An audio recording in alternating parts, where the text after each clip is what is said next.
Baruch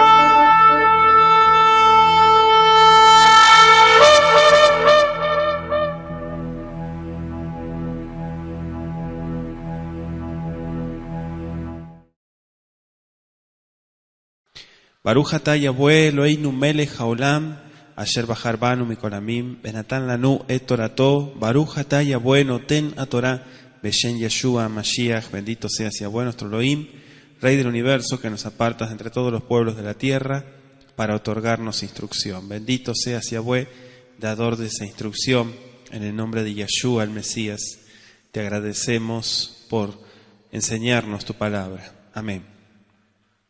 Que así sea. Vamos a leer hoy el llamamiento de Moisés en el capítulo 3 de Éxodo, ¿sí? Shemot capítulo 3, dice así: apacentando Moisés las ovejas de Jetro, su suegro, sacerdote de Madián, llevó las ovejas a través del desierto y llegó hasta Horeb, monte de Elohim. Y se le apareció el ángel de Yahweh en una llama de fuego en medio de una zarza, y él miró y vio que la zarza ardía en fuego y la zarza no se consumía. Entonces Moisés dijo: iré yo ahora y veré esta grande visión.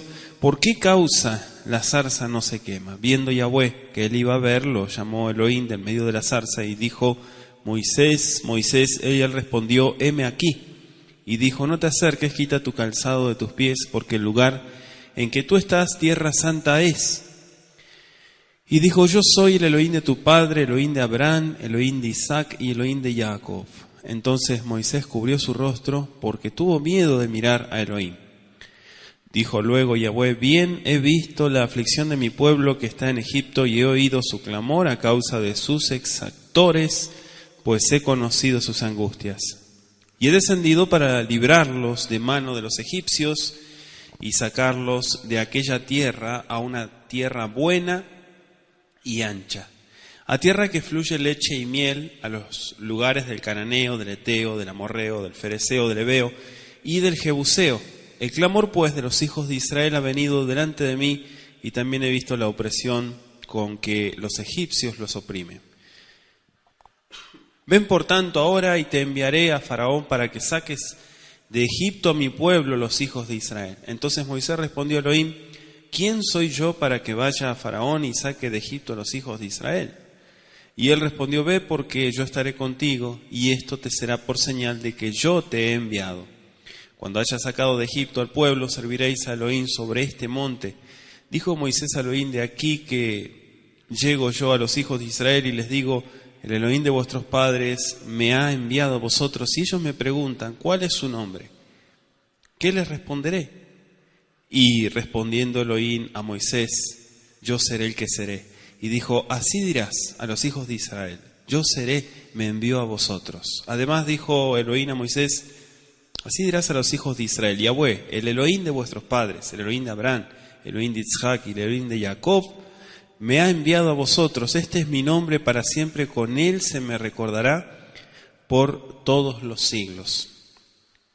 Ve y reúne a los ancianos de Israel y diles: Yahweh, el Elohim de vuestros padres, el Elohim de Abraham, el Elohim de Isaac y de Jacob, me apareció diciendo: en verdad os he visitado y he visto lo que se os hace en Egipto, y de hecho yo os sacaré de la aflicción de Egipto a la tierra del cananeo, del eteo, del amorreo, del fereceo, del heveo y del jebuseo, una tierra que fluye leche y miel. Y oirá en tu voz, e irás tú y los ancianos de Israel al rey de Egipto, y le diréis: Yahweh, el Elohim de los hebreos, nos ha encontrado. Por tanto, nosotros iremos ahora camino de 3 días por el desierto para que ofrezcamos sacrificios a Yahweh nuestro Elohim. Mas yo sé que el rey de Egipto no os dejará ir sino por mano fuerte, pero yo extenderé mi mano y heriré a Egipto con todas mis maravillas que haré en él, y entonces os dejará ir. Y yo daré a este pueblo gracia en los ojos de los egipcios, para que cuando salgáis no vayáis con las manos vacías, sino que pedirá cada mujer a su vecina y a su huéspeda alhajas de plata, alhajas de oro y vestidos, los cuales pondréis sobre vuestros hijos y vuestras hijas, y despojaréis a Egipto. Entonces Moisés respondió diciendo: he aquí que ellos no me creerán ni oirán mi voz, porque dirán, no te ha aparecido Yahweh. Y Yahweh dijo, ¿qué es eso que tienes en tu mano? Y él respondió, una vara. Y él dijo, échalo en tierra. Y él la echó en tierra, y se hizo una culebra, y Moisés huía de ella. Entonces dijo Yahweh a Moisés, extiende tu mano y tómala por la cola. Y él extendió su mano, y la tomó, y se volvió vara en su mano. Por esto creerán que se te ha aparecido Yahweh, el Elohim de tus padres, el Elohim de Abraham, el Elohim de Isaac, el Elohim de Jacob. Le dijo además Yahweh, mete ahora tu mano en tu seno. Y él metió la mano en su seno, y cuando la sacó, he aquí que su mano estaba leprosa como la nieve. Y dijo, vuelve a meter tu mano en tu seno. Y él volvió a meter su mano en su seno, y al sacarla de nuevo del seno, he aquí que se había vuelto como la otra carne. Si aconteciere que no te creyeren, ni obedecieren a la voz de la primera señal, creerán a la voz de la postrera. Y si aún no creyeren a estas dos señales, ni oyeren tu voz, tomarás de las aguas del río y las derramarás en tierra. Y se cambiarán aquellas aguas que tomarás del río y se harán sangre en la tierra. Entonces dijo Moisés a Yahweh, ay Adonai, nunca he sido hombre de fácil palabra, ni antes ni desde que tú hablas a tu siervo, porque soy tardo en el habla y torpe de lengua. Y Yahweh le respondió, ¿quién dio la boca al hombre? ¿O quién hizo al mudo y al sordo, al que ve y al ciego? ¿No soy yo Yahweh? Ahora pues ve, y yo estaré con tu boca y te enseñaré lo que hayas de hablar. Y él dijo, ay Adonai, envíate ruego por medio del que debes enviar. Entonces Yahweh se enojó contra Moisés y dijo, ¿no conozco yo a tu hermano Aarón, levita, y que él habla bien? Y aquí que él saldrá a recibirte, y al verte se alegrará en su corazón. Tú hablarás a él y pondrás en su boca las palabras, y yo estaré con tu boca y con la suya. Y os enseñaré lo que hayáis de hacer, y él hablará por ti al pueblo. Él te será a ti en lugar de boca, y tú serás para él en lugar de Elohim. Y tomarás en tu mano esta vara, con la cual harás las señales. Palabra del Eterno. Vamos a hablar hoy, dijimos partiendo del capítulo 3, el llamamiento de Moisés. Interesante lo que estudiábamos la semana pasada, cuando comentaba el versículo, miró Elohim, pero también dice el versículo 25 del capítulo 2 de Éxodo, reconoció Elohim. Miró primero y luego reconoció, sí, realmente la condición espiritual, podríamos decir. Este capítulo 3 y parte del capítulo 4, vemos en primer lugar a Moisés que cuida el rebaño de Yitro o Jetro. Elohim se le aparece en esa zarza en llamas que tanto conocemos el relato, lo envía a libertar a Israel, y vemos también que en este capítulo 3 se revela el nombre del Creador. Este mensaje que le da Elohim a Israel parte desde Moisés. ¿Sí? Vemos también posteriormente el relato de la vara que se transforma en serpiente, su mano se llena de lepra, se resiste a ir Moisés, pero también vemos en la última parte que leímos que Aarón, ¿sí? Aarón a Cohen es designado como su ayudante. Vamos a explicar desde el versículo 1. Fíjense que dice, Moshe Ayahoe, et son Yitro, ¿sí? Moshe dice, fíjese la continuidad que vemos con el Shurek iniciando el texto hebreo, Ayahoe, ¿sí? Era el pastor de las ovejas de Yitro, Jotno Cohen Midian, dice aquel sacerdote de Madián, Vainaj et atzon ahara midbar, vayabó el ara Elohim Jorebá. Apacentando, dice. ¿Sí? Aquí le ponen el gerundio, y está bien, porque es la acción que lleva este hombre, ¿sí? Ayudando, apoyando a este sacerdote de Madián llamado Jetro. Habíamos estudiado la semana pasada bajo el nombre Reuel, o el amigo de Elohim, como decíamos.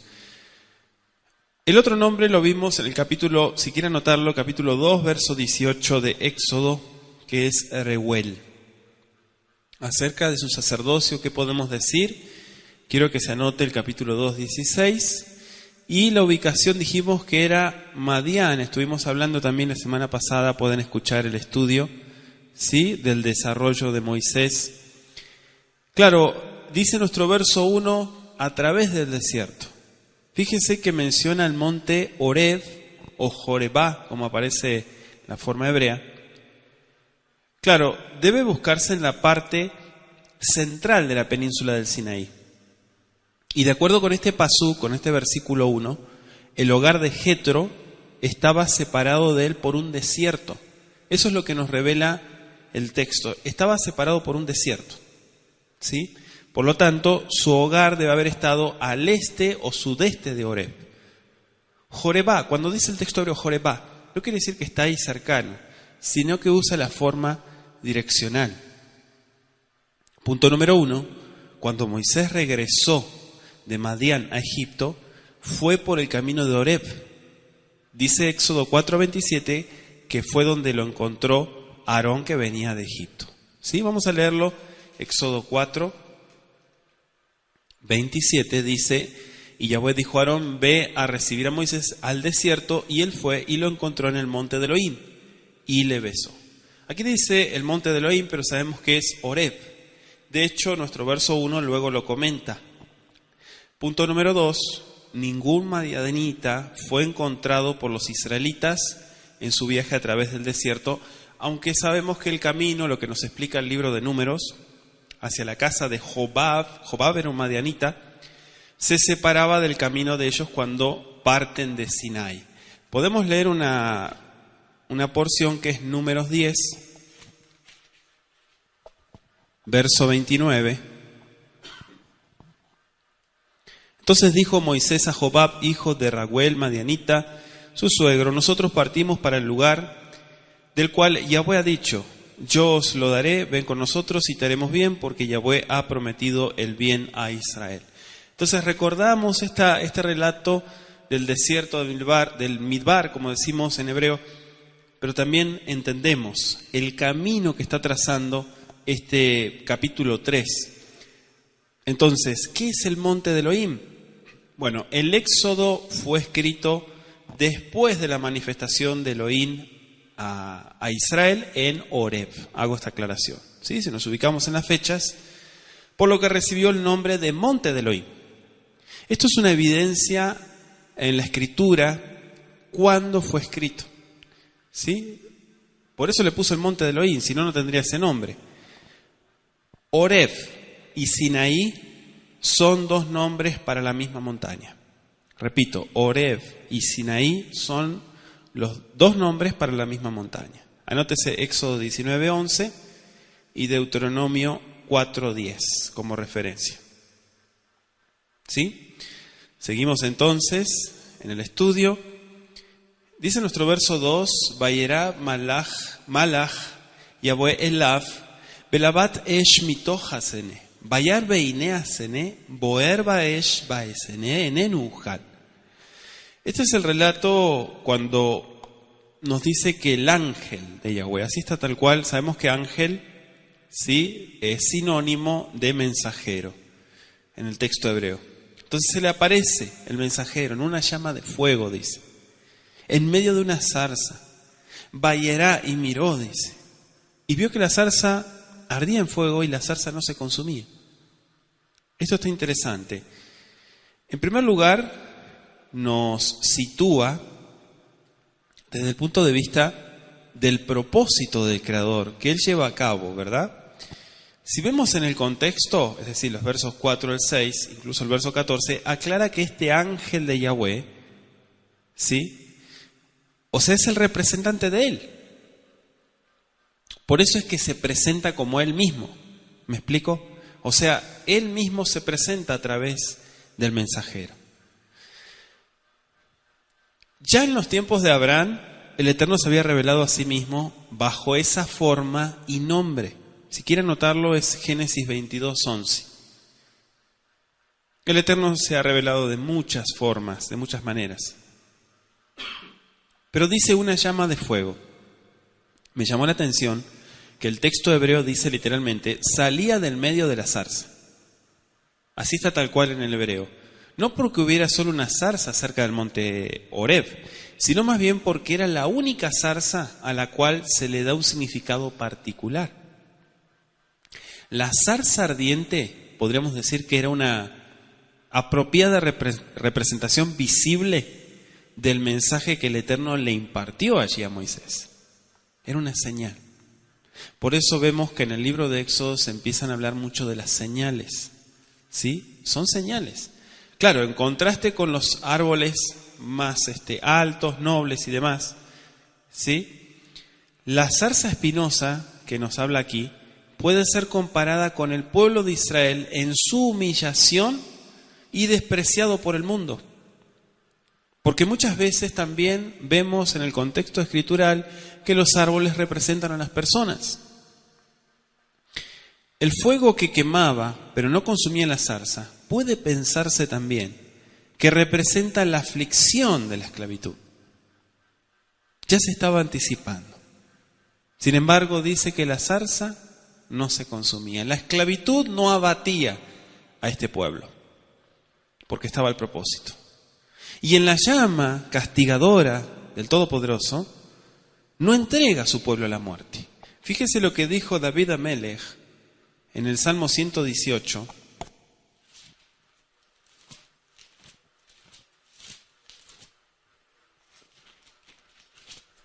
Verso 18, 118, 18. Me castigó gravemente ya, mas no me entregó a la muerte. Lo dijo David Amelech, ¿verdad? Pero esto es justamente lo que representa este mensaje de la esclavitud. Dice nuestro verso 5, Vayomer Altikraf. ¿Qué es Altikraf? No te acerques. Altikraf halom, shala nealeja, meal ragleja, ki amakom asherata, omedalav, admat kodesh u. Admat kodesh, es tierra sagrada, le dijo. ¿Sí? No te acerques, Altikraf.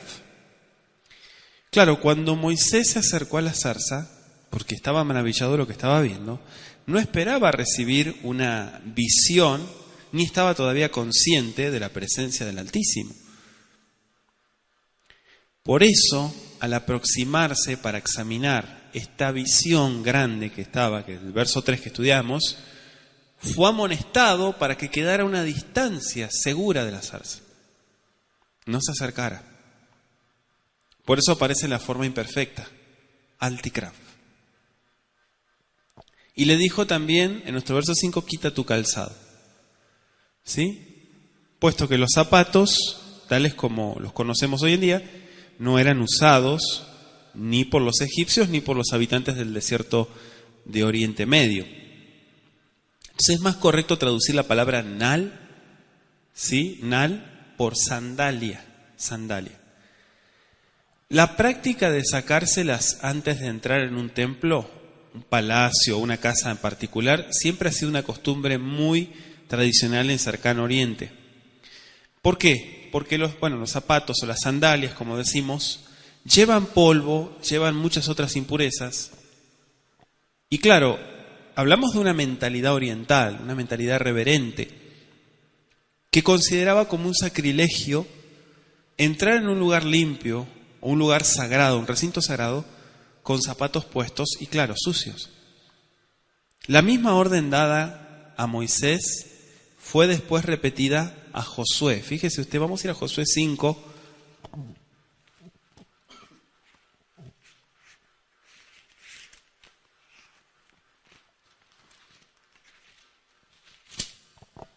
Verso 15, 5:15. Josué 5:15. Dice, y el príncipe del ejército de Yahweh respondió a Josué, quita el calzado de tus pies porque el lugar donde estás es santo, y Josué así lo hizo. ¿Sí? Cultura bíblica. Para entender estos puntos, Atmat Kodesh U le dijo, tierra santa es, así se traduce. El lugar donde estaba Moisés era santo. ¿Por qué? No porque fuera un antiguo santuario o un lugar sagrado previamente desconocido como tal, ¿no? Por Moisés. Muchos comentaristas incluso llegaron a decir eso, pero eso no es cierto. Sino por la causa de la presencia del Altísimo. ¿Sí? O sea, no estamos hablando de un punto de vista geográfico, estamos hablando que la presencia del Altísimo estaba en ese lugar. Y dice el verso 6, Vayomer Anoji, Elohe Abija, Elohe Abraham, Elohe Yitzhak, Elohe Yaakov, Vayaster Moshe Panav, Ki yareh mehavit el Elohim. Fíjese, Elohe Abija, le dijo, el Elohim de tu padre. La transición del ángel de Yahweh, que decíamos del verso 2, ¿sí?, a Yahweh en el verso 4 y luego a Elohim, los versos 4 y 6, está excluyendo la idea de que Yahweh era meramente un Elohim nacional, ¿sí? Como muchos han pretendido en sus críticas y comentarios. Entonces, aquí muestra que las tres expresiones son más o menos sinónimos. Después de hacer saber a Moisés el hecho de su presencia, el Eterno recién después de eso se presenta como el Elohim de sus padres, Abraham, Yitzhak y Jacob. Y en esa forma el Eterno les recordó más bien las promesas hechas a los patriarcas. Al mencionar a los patriarcas, no estaba diciendo me acordé de ellos, sino de las promesas que les di a ellos. Eso es lo que está reafirmando el texto bíblico. ¿Sí? Hasta ahí me va siguiendo. Entonces, en la expresión tu padre, los tres patriarcas están clasificados juntos como uno. Eso es lo que nos muestra acá el texto hebreo. Claro, aquí hablamos de una relación personal y cada uno con ellos y con Elohim a la vez. ¿Por qué? Porque fue de generación en generación, de padre a hijo y así sucesivamente, como muchas veces reitera la Escritura. Las promesas que cada uno recibió directamente del Altísimo. ¿Qué hizo Moisés? Dice nuestro versículo 6, estoy en Éxodo 3, verso 6, dice el inciso B, entonces Moisés cubrió su rostro porque tuvo miedo de mirar a Elohim. ¿Sí?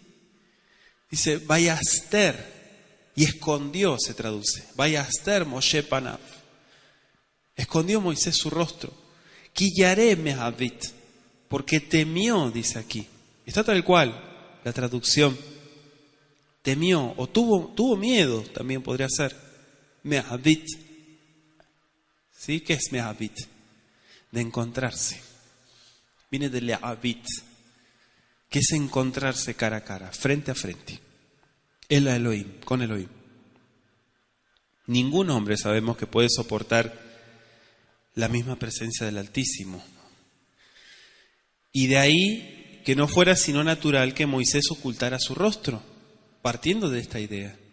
Más tarde Elías, hizo lo mismo, en el mismo lugar. Primero de Reyes 19, verso 13, y hasta incluso los ángeles lo hacen delante del trono, dice Isaías capítulo 6, verso 2. ¿Sí? Allí en Malhut HaShamayim, lo mismo el trono se cubre en su rostro.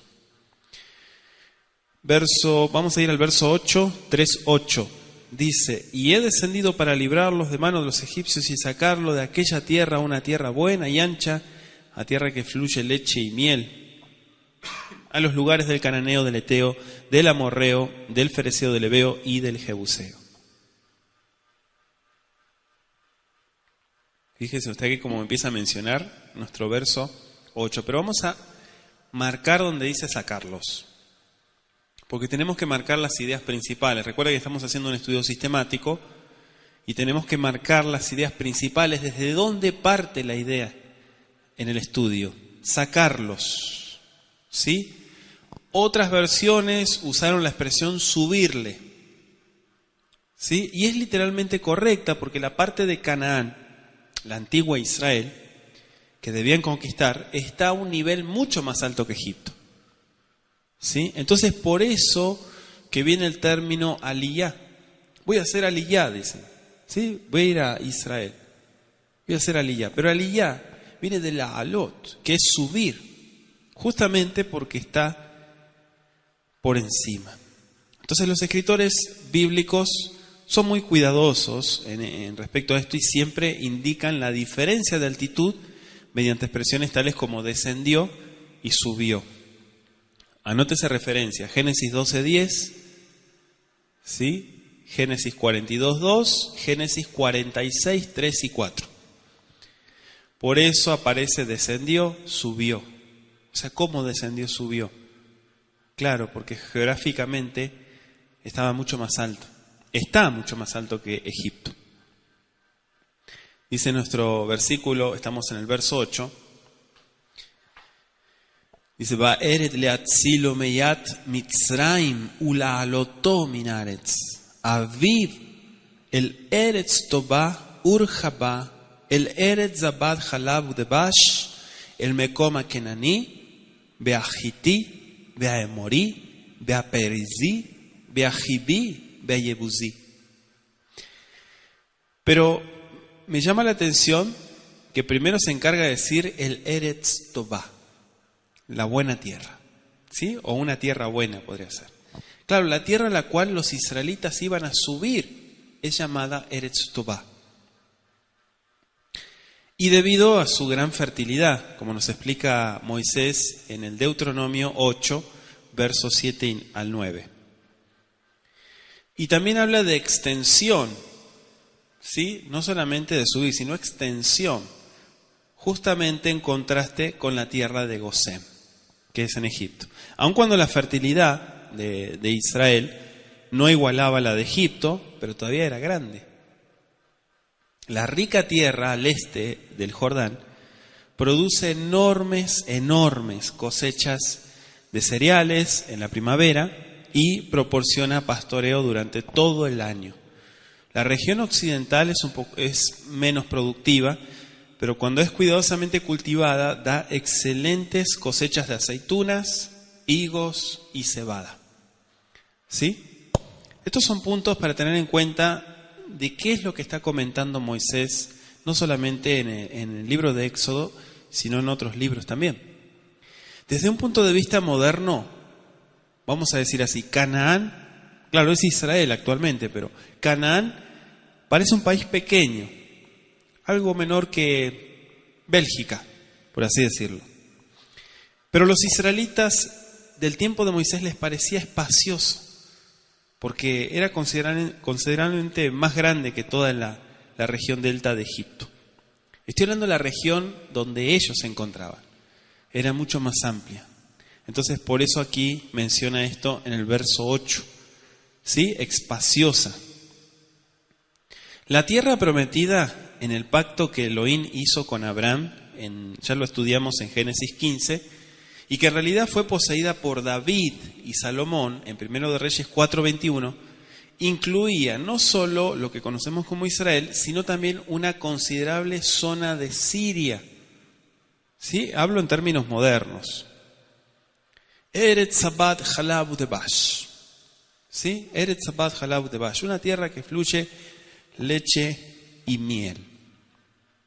Aquí se usa por primera vez esta expresión y es muy común en la Biblia esta expresión. ¿Sí? En libros posteriores, por ejemplo, en Números 13:27, Deuteronomio 26:15, Deuteronomio 31:20, incluso lo vemos en Jeremías 11:5 y Jeremías 32:22 y Ezequiel 20:6. Fíjese cuántas veces, podríamos seguir dando citas, ¿no? Pero se reitera esta expresión. Es una expresión proverbial para una tierra de abundancia, eso es lo que significa. Eretz Zabad Halav Udebash, tierra que fluye leche y miel. Por los significados que tienen la leche y la miel en la Biblia. Por eso habla de la fertilidad. ¿Sí? O la abundancia, como decimos. Entonces, no debiera, extremársela dándole un significado literal, como muchas veces la gente hace. Tenía el propósito de ser una descripción figurada, ¿sí?, de la gran fertilidad, como decíamos, o la belleza natural de la tierra de Canaán. Y leche y miel son los más simples y los más selectos productos de una tierra que abunda en pastos y flores. Y estos se encontraban en gran abundancia en Canaán en aquel entonces.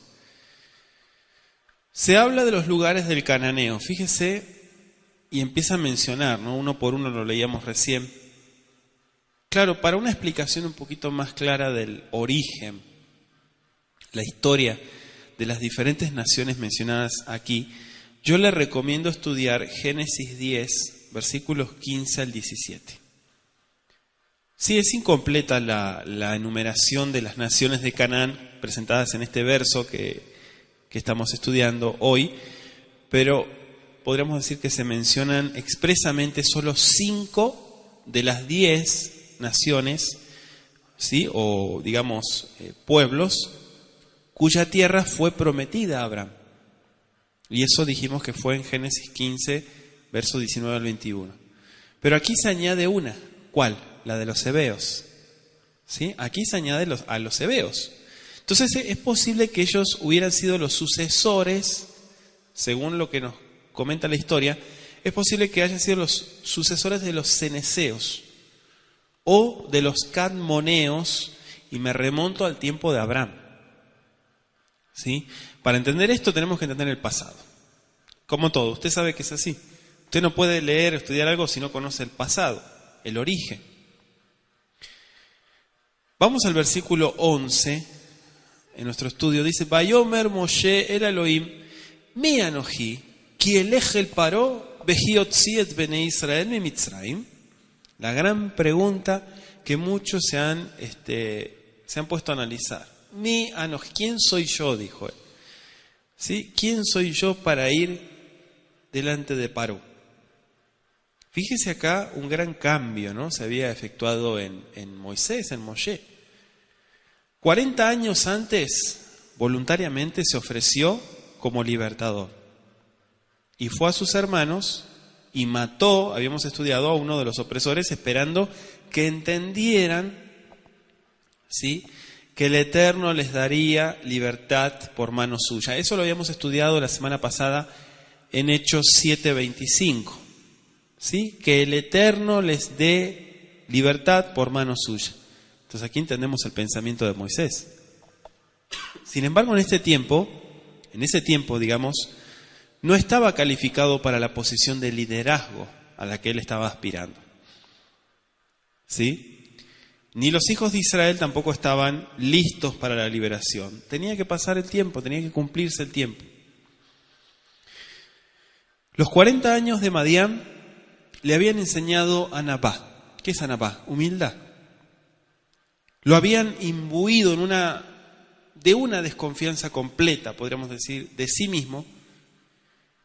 Y el príncipe adoptivo de la casa real de Egipto se había convertido en un pastor que ahora se ocupaba en una tarea despreciada de los egipcios. Eso estuvimos comentando la semana pasada, estamos nuevamente refrescando la idea, ¿no? Se sentía tan inseguro de sí mismo, Moisés, como para tener, ¿sí?, que ir delante de Faraón. Claro, él, un despreciado pastor del desierto oriental, que había huido, estuvimos estudiando eso, ¿qué influencia podría esperar que tuviera sobre el poderoso rey de la nación más fuerte de la tierra? Porque era el más fuerte de la tierra, el faraón que estaba, ¿sí?, al frente. La potencia mundial. Además, ¿qué influencia tendría con su propio pueblo? Es la pregunta que nos hacemos. Y es la pregunta que calculo yo que se haría también Moisés. ¿De qué manera podría llegar a ellos? Lo habían rechazado cuando era poderoso. Pregunta, ¿aceptarían su liderazgo siendo un fugitivo que ahora volvía a aparecer después de tantos años? Muchos pensamientos, ¿no?, como estos deben haber cruzado por la mente de Moisés cuando le llegó el llamamiento de volver a Egipto, libertar a su pueblo, como decíamos. Entonces puede entenderse fácilmente y aceptar, ¿no?, la renuencia de parte de este hombre. Mucha gente cuestiona la actitud de Moisés, pero no entendemos también muchos factores que yo creo que hay que tomarlos en cuenta como ser humano, y la desconfianza de sí mismo, de su pueblo, y tantos pensamientos que invaden la mente de Moisés. Pero dice nuestro verso 12, aparece el verso 12 con una luz diciendo: Vayomer ki yeh imach, yo estaré contigo, bezeleja aot, te daré señal, ki anoji shelachticha, Beotziaja et ad mi Mitzrayim, tabdum et Elohim el ha'arazeh, le dijo. ¿Sí? Yo estaré contigo. Imaj, le dijo, contigo. El Eterno no refutó los argumentos. Fíjese usted la forma de actuar del Creador. Él no refutó los argumentos de Moisés, sino que le aseguró la compañía, la ayuda. Divina, claro. No hay ninguna habilidad humana, ni poder humano, ¿sí? No hay nada, digamos, algo propio del hombre que pueda realizar lo que solo es posible con la intervención del Creador. Esa es la idea, ¿sí? El Creador cooperando, apoyando, ayudando.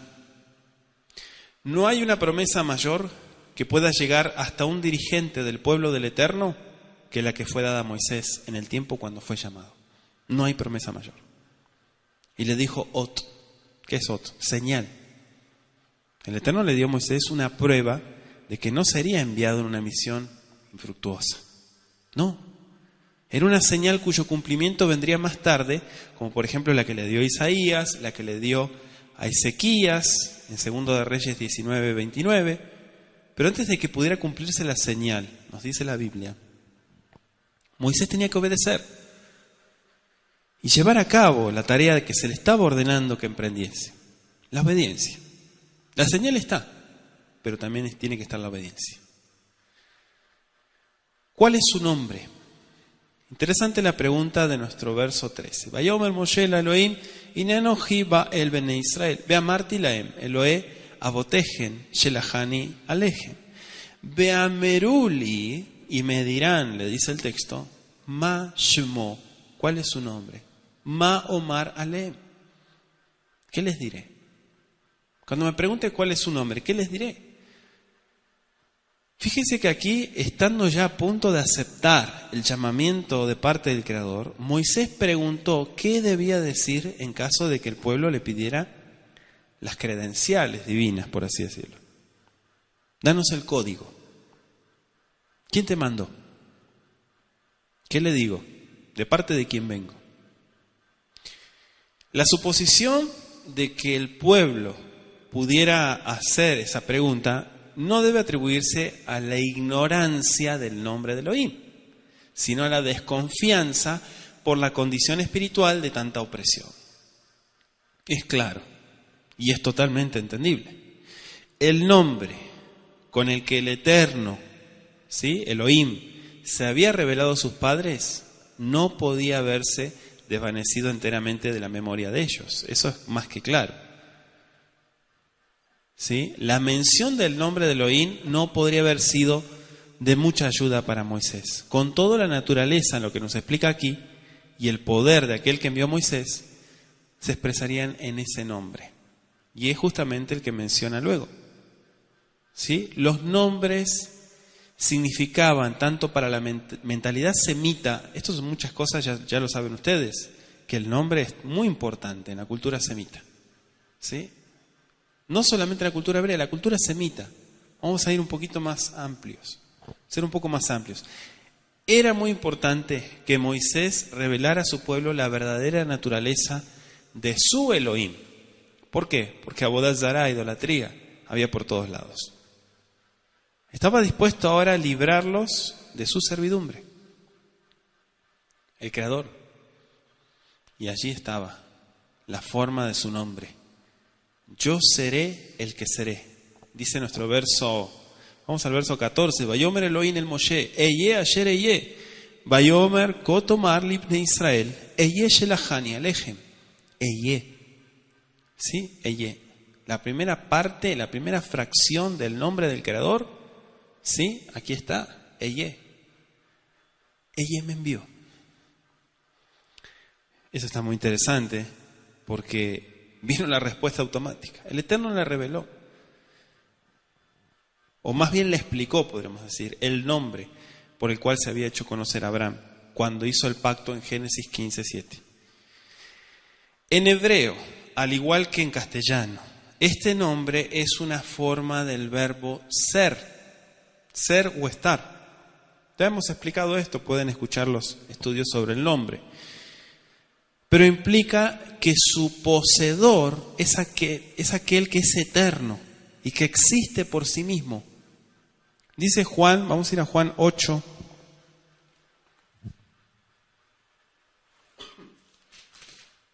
...58, 8:58... Y Yeshua les dijo: de cierto os digo, antes que Abraham fuese, seré. No yo soy, seré. ¿Sí? Y este es el código que los hebreos conocen muy bien. Entonces, por eso si me llegan a preguntar el nombre, Eye me envió. Eye Shelahani. Tienes que decirle, Eye me ha enviado. Entonces, su universalidad, que todo lo abarca, porque eso es lo que significa el nombre del Creador, que todo lo abarca, excluía cualquier comparación del Elohim de Israel con las deidades de Egipto, incluso otras naciones.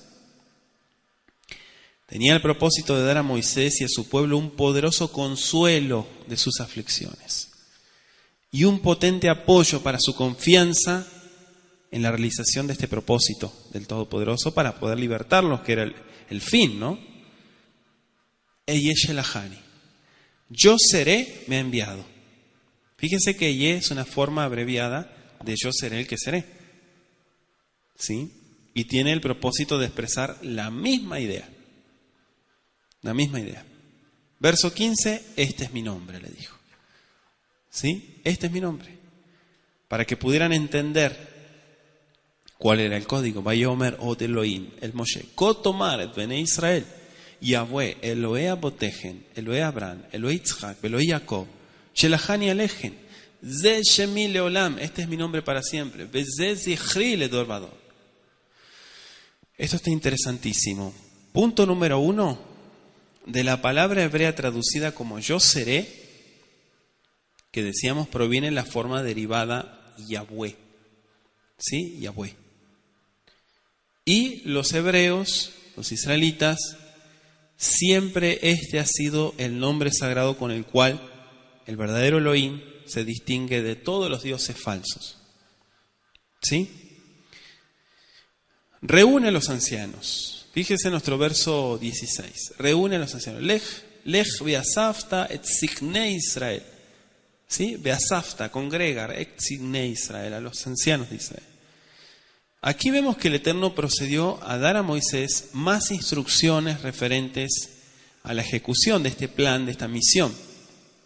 Al llegar a Egipto, nos explica el Pasuk que primero tenía que informar a los ancianos como representantes de la nación, a saber, los que eran cabezas de familias, como nos explica la Biblia en otras oportunidades, cabezas de familias, linajes y tribus, como bien sabemos. Todos tenían que conocer, pero partiendo desde los ancianos. ¿Sí? Aquí vemos que los ancianos no eran necesariamente hombres muy ancianitos, de mucha edad, sino los que eran reconocidos como jefes por el pueblo. ¿Sí? Jefes por el pueblo. Mayormente sí eran mayores de edad, pero no todos. Más bien se refiere a las cabezas.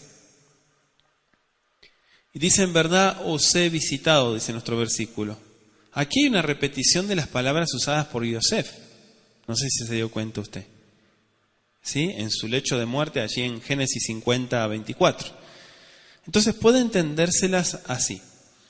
He hecho como profeticé a Yosef, y podéis estar seguros de que sucederá todo lo que he prometido.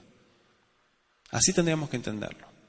¿Sí? Se conecta, fíjese cómo se conecta con porciones del Bereshit, de Génesis. Verso 18.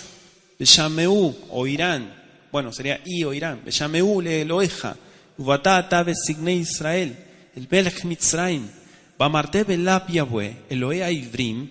Nikra alenu. Veata melach hana. Derech shloshet yamim. Bamidbar.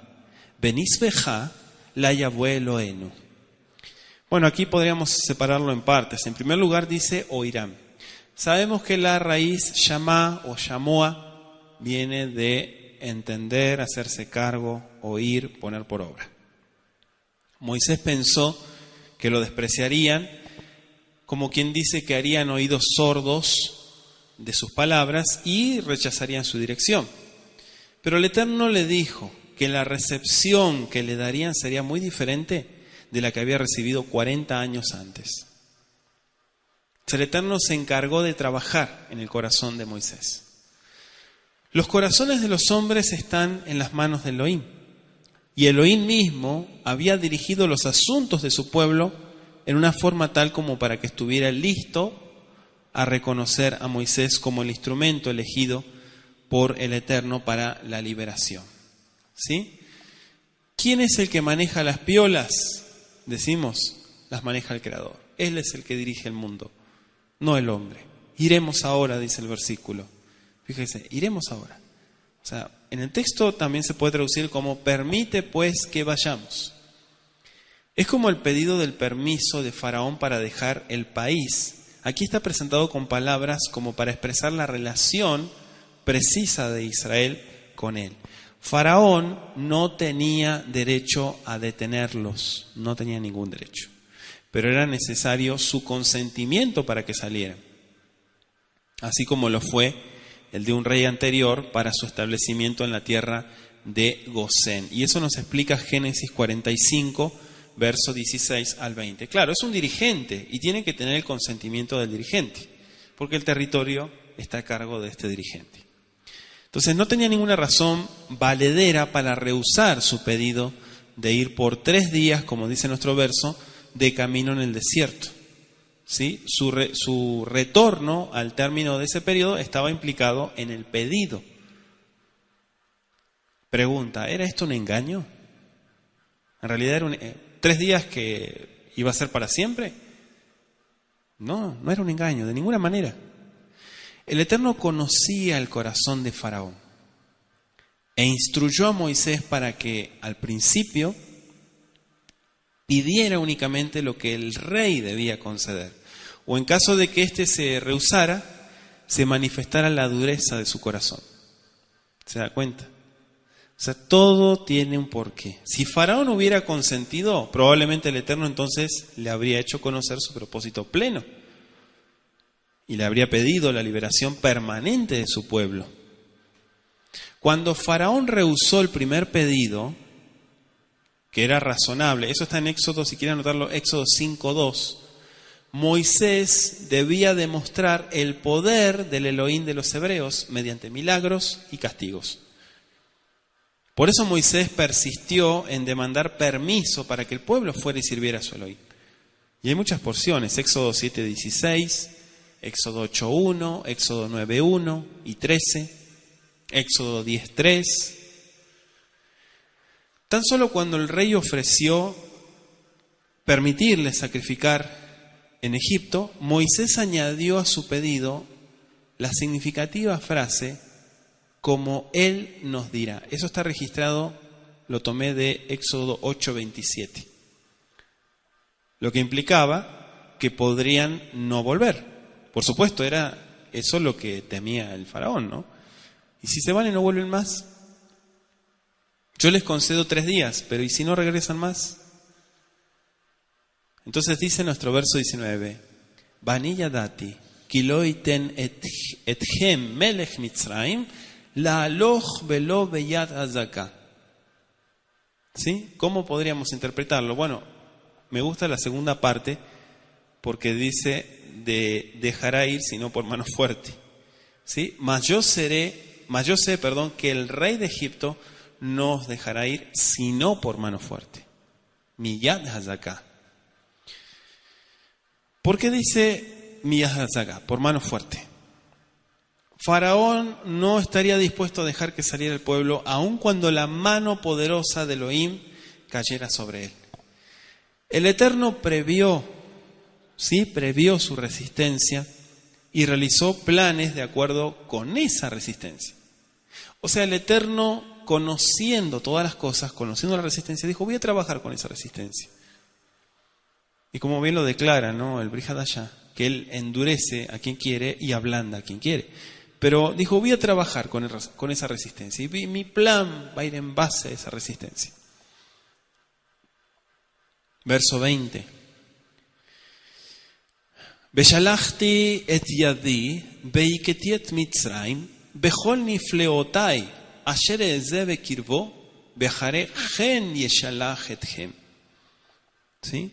Verso 20, 3:20.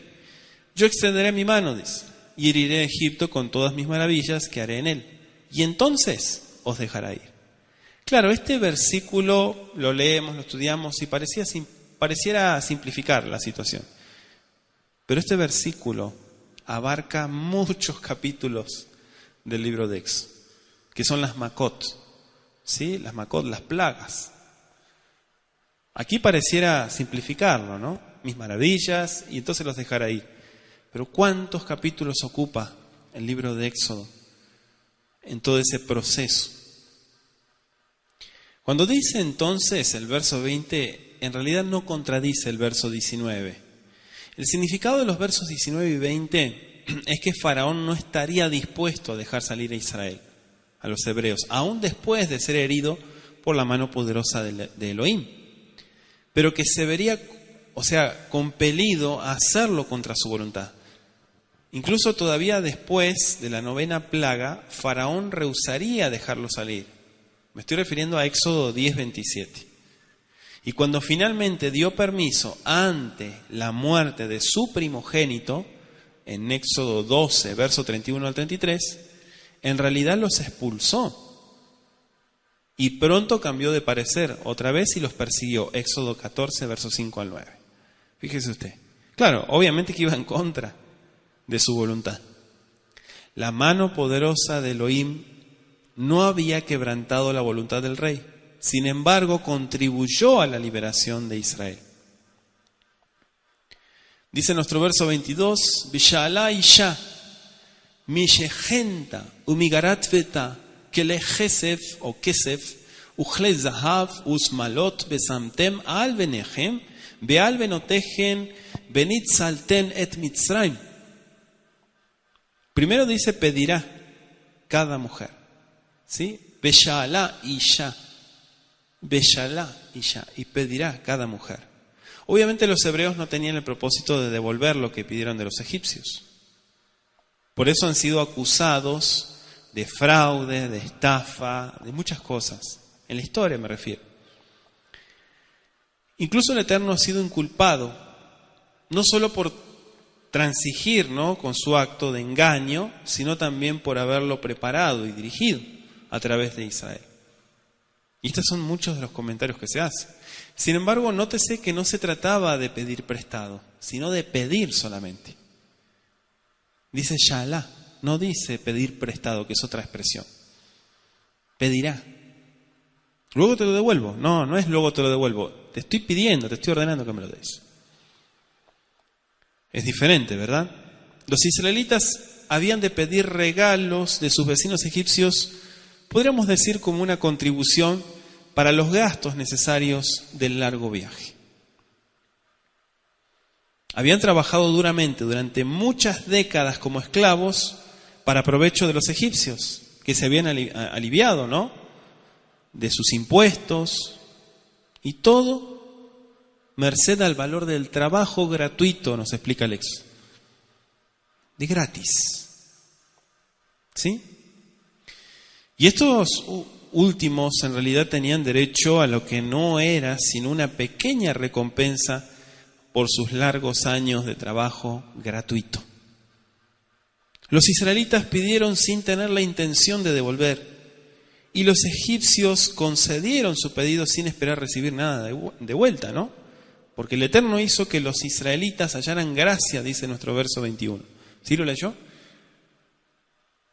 Que hallaran gracia delante de ellos.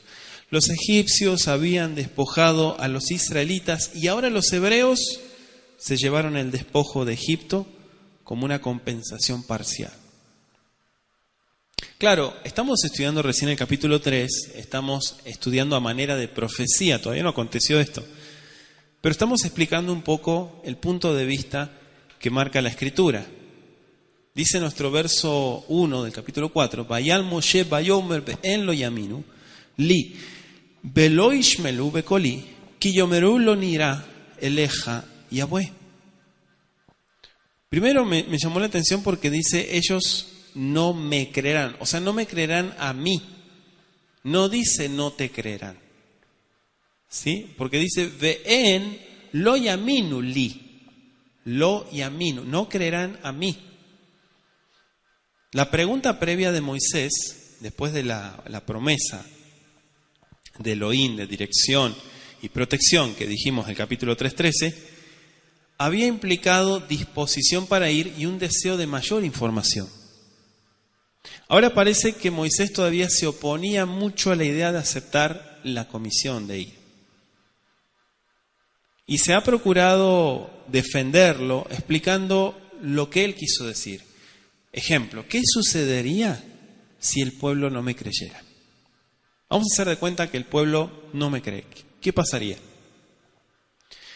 Pero su declaración en el texto hebreo, por eso es importante conocer hebreo, en el texto hebreo es enfática. Y ahí cambia el sentido. Y no puede ser traducida ni explicada de esa forma. Entonces, es concebible, ¿sí?, que desde que Jacob entró en Egipto, más de 2 siglos antes, ninguna revelación divina había sido impartida a Israel. Por lo tanto, fácilmente pudo haber surgido la duda en cuanto a la validez de la pretensión de Moisés de haber recibido una comisión divina. Es totalmente creíble y entendible lo que plantea el versículo. ¿Sí? Si no se había revelado el Creador. Si estamos hablando de un contexto que el Creador se revelaba y que había una conexión con ellos, es un poquito más razonable del otro punto de vista. Pero aquí dice, ¿y si no me creen? Tenía razón Moisés. Dice nuestro verso 3, Vayomer ashlihu arza, vayashlihu arza vayeyi lenahash, vayanas Moshe mipanav. Dice que se hizo una culebra, dice. ¿Sí? O serpiente, como se traduce. La fe de Moisés no era todavía lo suficientemente fuerte como para depender de una señal futura prometida. El Eterno le proporcionó inmediatamente señales por las cuales pudiera demostrar la legitimidad de esta misión. Estas 3 señales tenían el propósito de convencer a los israelitas de que el Eterno se había aparecido a Moisés. Punto número 1. Pero servían al mismo tiempo para fortalecer la fe de Moshe. Y sí, claro, si usted se pone a hablar de la Escritura, en lugar de hablar de sus problemas, y se pone a hablar de cosas positivas, pues su fe se va a aumentar. Si se pone a hablar negativamente, se va a ir al pozo. ¿Me explico? Entonces aquí es lo mismo. Se disipa el temor al fracaso, que es lo que muchas veces invade al ser humano. La duda. Y esta habría de ser la evidencia de que el Eterno había llamado a Moisés para ser el dirigente de Israel y lo había dotado con el poder para desempeñar esa gran responsabilidad. El verso 4 dice, Vayomer Yahweh el Moshe, Shelach yadecha bechotz biznavo, vaishlach yado, vayahazek vo vayei lemate, bejapodis. Aquí dice que lo tomó por la cola. Un encantador de serpientes generalmente las toma por el cuello, para que no puedan morderlo, ¿no? Moisés fue instruido a fin de que mostrara su confianza en Elohim, tomando la culebra por la cola, que naturalmente podría atacarlo y morderlo. ¿Sí? Pero aquí fue un gran desafío también. Dice nuestro verso 6, Vayomer Yahweh, lo odabedna, yadeja, bejekeja Yahweh, vayabe, yadobe kejo, vayotzia, veine yado, me tzuarat, kashalejdes. Tzuarat, o sea, estaba como la nieve, dice, la lepra, tzuarat. Tenía lepra. Su mano estaba leprosa, se puede traducir. La lepra estaba considerada como absolutamente incurable. Es decir, su aparición instantánea, su desaparición eran contrarias a toda experiencia y se aceptarían como una evidencia de poder sobrenatural. O sea, algo que parecía que era incurable, aparecía y se iba. O sea, era algo sobrenatural. Es otra de las señales para que usted la note. ¿Sí? Esta señal también puede haber servido como una admonición de que aquel que resistiera o desobedeciera a Moisés, o que Moisés era el hombre a quien Yahweh había llamado para ser el dirigente del pueblo, el del segundo fue dejar en claro que, como mensajero del Creador, se le concedía el poder necesario para ejecutar la tarea. ¿Sí? El poder necesario para ejecutar la tarea. En el verso 8 se menciona: Veaya im lo yaminu lach, velo yishmeu lekol haot hagishon, ve'eminu lekol haot hajarom. Fíjese, habla de la voz de la primera señal y también de la última. Estoy en el capítulo 4, versículo 8. Si aconteciere que no te creyeren ni obedecieren a la voz de la primera señal, creerán a la voz de la última o la postrera. ¿Sí? Si aconteciere, condicional, aquí es condicional, verso 8. Ve allá, im es condicional. Im lo yaminu lach, si no te creen. Velo yishmeu lekol haot hagishon, ni tampoco se hacen cargo de la voz o del llamado a la primera señal, se podría traducir ve'eminu lekol haot hajarom. ¿Qué es hajarón? La última. Aquí dice la postrera. ¿Sí? Ahora, el Eterno personificó, podríamos decir, estas señales como que tuvieran una voz. Por eso dice kol. Me llamó la atención porque dice kol haot, la voz de la señal. ¿Sí? Como que iban a dar testimonio de él en persona, de su instrumento escogido, Moisés. Como si tomaran vida las señales, una cosa así. De acuerdo con la Escritura, todo tiene una voz, si tan solo escuchamos con nuestro corazón. El día, la noche, los cielos, las bestias, las aves del aire, los peces, aún las mismas piedras. Ellos claman en voz alta y levantan su voz, proclamando la voluntad de su Hacedor. Sea que el hombre escuche o no escuche, eso ya es problema del ser humano.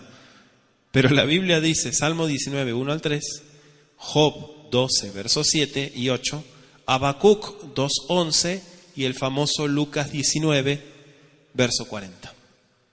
¿Sí? Tienen voz. Que el hombre no las escuche no quiere decir que no las tiene. ¿Sí? Estamos basándonos en el texto bíblico. Verso 9, 4:9. Seguimos. Si aún no creyeren a estas dos señales, ni oyeren tu voz, tomarás de las aguas del río y las derramarás en tierra y se cambiarán aquellas aguas que tomarás del río y se harán sangre en la tierra.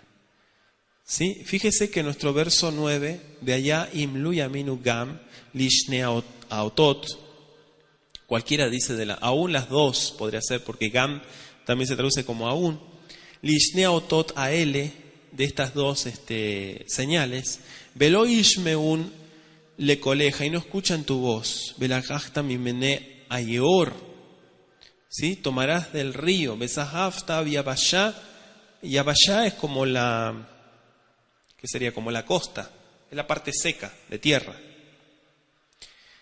Las aguas, ¿qué aguas? Acá está hablando que los egipcios adoraban el Nilo como fuente de la prosperidad nacional. Era un ídolo, era un dios.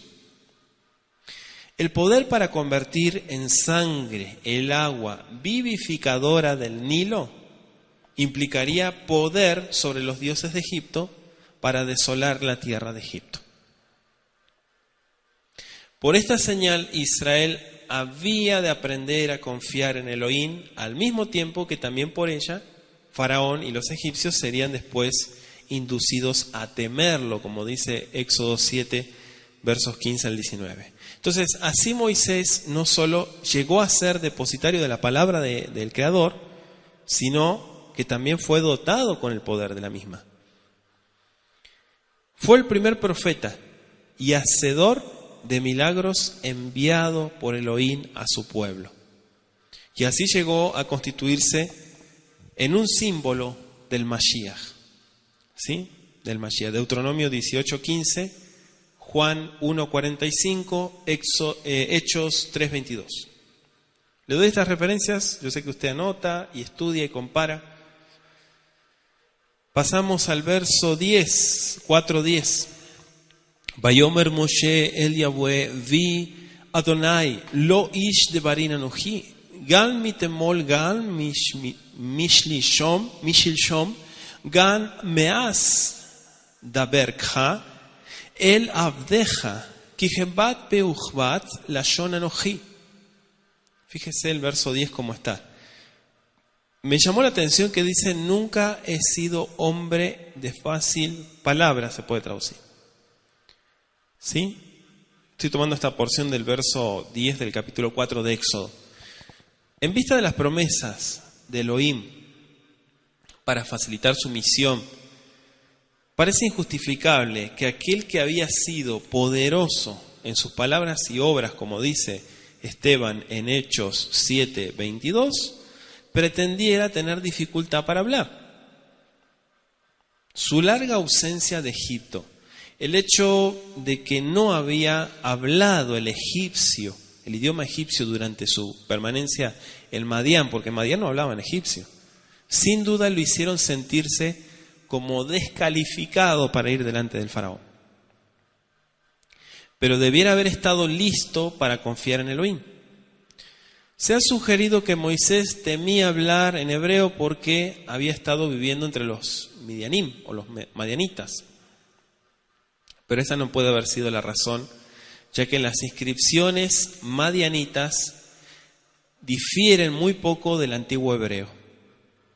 La tradición del pueblo de Israel de que Moisés tenía dificultad para pronunciar ciertas letras hebreas tampoco tiene ninguna base. ¿Sí? El judaísmo sobre todo enseña eso, no tiene ninguna base eso.